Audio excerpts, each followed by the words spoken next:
जी अस्सलाम वालेकुम। हम आ गए हैं लैपटॉप की स्क्रीन पे और जो आज का हमारा फार्मूला है वो है नेस्टेड इफ़। इससे पहले जो हमने फार्मूला किया था वो इफ़ कंडीशन थी। इफ़ में एक लॉजिक या एक कंडीशन को हम उसमें इस्तेमाल करते हैं, और ये जो नेस्टेड इफ़ है इसमें हम बहुत सारी कंडीशन या लॉजिक का इस्तेमाल कर सकते हैं। देखें, पहले ये देखें, ये समझें कि बहुत सी कंडीशन कौन कौन सी हैं। जैसे ये 80% अगर स्टूडेंट मार्क्स ले रहे हैं तो उनका A1 ग्रेड है, उसके बाद 70 है, 60 है, 50 है, 40 है, और इसी तरह हम इसकी ग्रेडिंग करते हैं। ये इंस्ट्रक्शन को हमने फॉलो करना है, इंस्ट्रक्शन को समझना है। इससे हट के अगर आपके पास कोई सेल का डेटा है, जैसे आप कोई कमीशन दे रहे हैं सेल्समैन को, तो वो डेटा भी आप यहाँ उसको कर सकते हैं। ये डिपेंड करता है कि आपको क्या चाहिए, आप क्या करना चाहते हैं डेटा के साथ, ठीक है। तो इसमें ट्रू वैल्यू है और फॉल्स वैल्यू। ट्रू और फॉल्स ये कंडीशन हम अलग अलग लिखेंगे। पहली जो कंडीशन है वो सारी पहले आएंगी और जो फॉल्स है वो आखिर पे आएगी। तो स्टार्ट करते हैं। हमने पहले इनका टोटल लेना है। ये सब्जेक्ट हैं, अकाउंटिंग है, इकोनॉमिक्स है, उर्दू है, बैंकिंग, इनका हमने टोटल लेना है। तो टोटल के लिए हम सम का फार्मूला इस्तेमाल करते हैं। सम ब्रैकेट ओपन और डेटा को सिलेक्ट करेंगे हम और ब्रैकेट क्लोज कर देंगे। तो ये हमारा जवाब आ गया। तो इसी को हमने कॉपी करना है, ठीक है। ये हमने कॉपी कर लिया। अब परसेंटेज पे आते हैं। तो परसेंटेज मालूम करने के लिए हम इज इक्वल टू हम लिखेंगे जो ऑब्टेन नंबर है दिस वन, ठीक है, जो स्टूडेंट ने नंबर लिए हैं, डिवाइडेड बाय टोटल नंबर।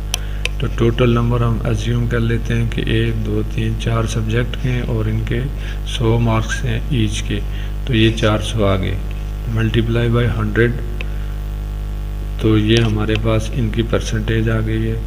तो इसी को हम कॉपी कर लेते हैं।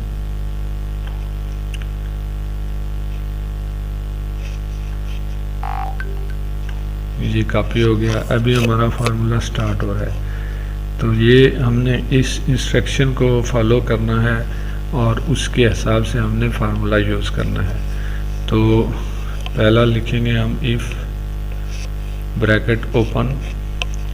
अब हमने परसेंटेज को लेना है कि इतनी परसेंटेज है तो उसके ए ग्रेड है, तो हमने इस अमाउंट को सिलेक्ट करना है, ठीक है। उसके बाद हमारा जो अगला है greater than and equal. Greater than का साइन लगाएंगे और इक्वल का साइन लगाएंगे। ये देखें, ग्रेटर देन इक्वल।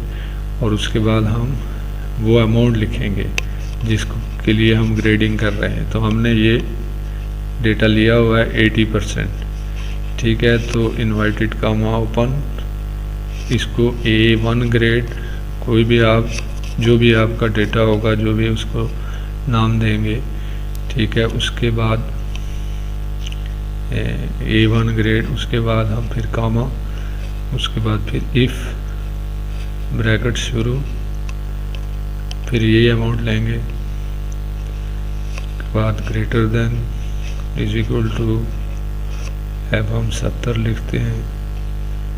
इसको हम इन्वर्टेड कामा ए ग्रेड का नाम देते हैं, inverted comma close comma if,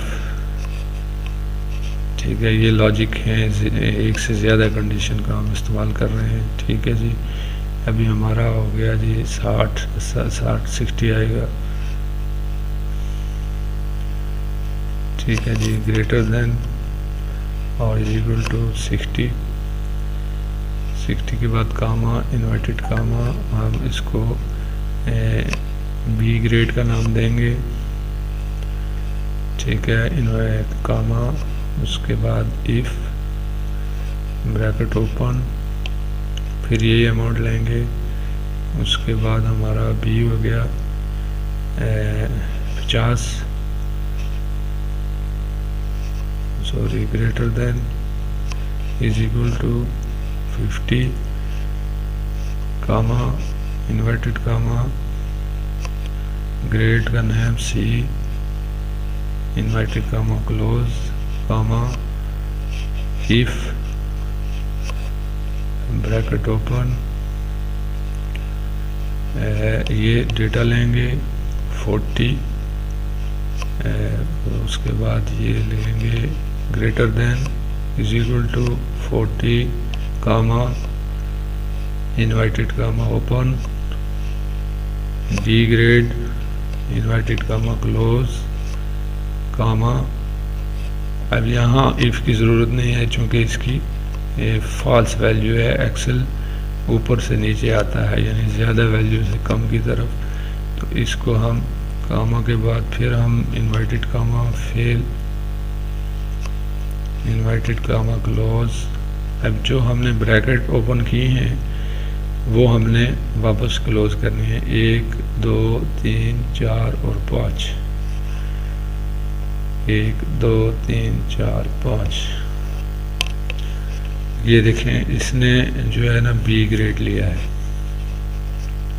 ठीक है। ये बी 60 में फॉल कर रहा है तो बी ग्रेड, इस फार्मूले को हम कॉपी कर लेते हैं। और ये देखें इसने 81 मार्क्स लिए हैं, तो 80 से ऊपर या इक्वल होते तो ये A1 ग्रेड था, ये हमारी इंस्ट्रक्शन थी।